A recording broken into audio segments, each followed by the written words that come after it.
Hello साथीहरु, आजको यस भिडियोमा मैले कसरी कुनै पनि युट्युब च्यानल युट्युबको होम पेजमा सर्च रिजल्टमा ल्याउने भन्ने विषयमा कुरा गर्न जाँदैछु र आशा गर्छु तपाईलाई यस भिडियोबाट केही नलेज पाउनेछ।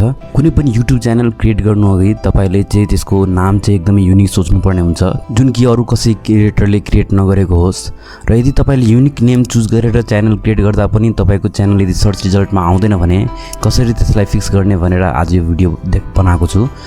जसरी यहाँ तपाईले हेर्न सक्नुहुन्छ, मैले youtube.com खोलेर मैले आफ्नो एउटा च्यानल क्रिएट गरेको थिएँ, बोर्सअफ नेपाल भनेर त्यसलाई सर्च गरेँ। यो त युनिक नेम रहेछ।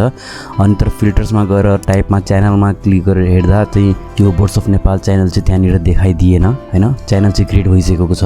अब यसलाई कसरी यहाँ सर्च रिजल्टमा ल्याउने भनेर हामी हेर्नेछौँ। अब त्यो प्रोफाइल आइकनमा क्लिक गरेर मैले यहाँ स्विच अकाउन्टमा गएर एड अकाउन्ट गर्नेछु आफ्नो बोर्सअफ नेपाल च्यानल। अब यहाँ सबै आइडी पासवर्ड हालेर मैले यहाँ नेक्स्ट गरेर लगइन गर्नेछु। हेर्नु साथीहरु, यहाँ चाहिँ आइडी लगइन भइसकेको छ। तपाई पनि यसरी नै आफ्नो च्यानलका लगइन गर्नु होला र प्रोफाइल आइकनमा क्लिक गरेर युट्युब स्टुडियो भित्र जानु होला। ल हेर्नुस्, यहाँ युट्युब स्टुडियो खुलिसक्यो। अब साइड तर्फ गएर यहाँ सेटिंग्स भित्र क्लिक गर्दिनु होला। त्यसपछि यो च्यानल भन्ने ट्याबमा क्लिक गर्नुस्।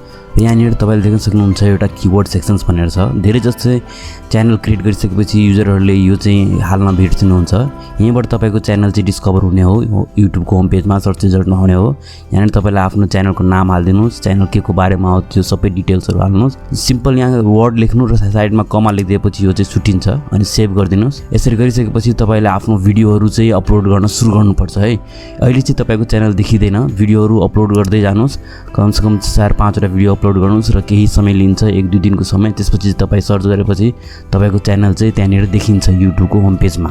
हस् साथीहरु, धन्यवाद। आशा गर्छु तपाईले भिडियो मन परेको होस् र यस्तै इन्फर्मेटिभ भिडियोजहरु हेर्नको लागि अहिलेको लागि तपाई चाहिँ यो भिडियोलाई लाइक गरिदिनुस् र हाम्रो च्यानललाई सब्स्क्राइब गर्न चाहिँ नबिर्सिनु होला। र यस्तै कन्टेन्टहरु नेपालीमा हेर्नको लागि हाम्रो च्यानललाई भिजिट गर्नु होला।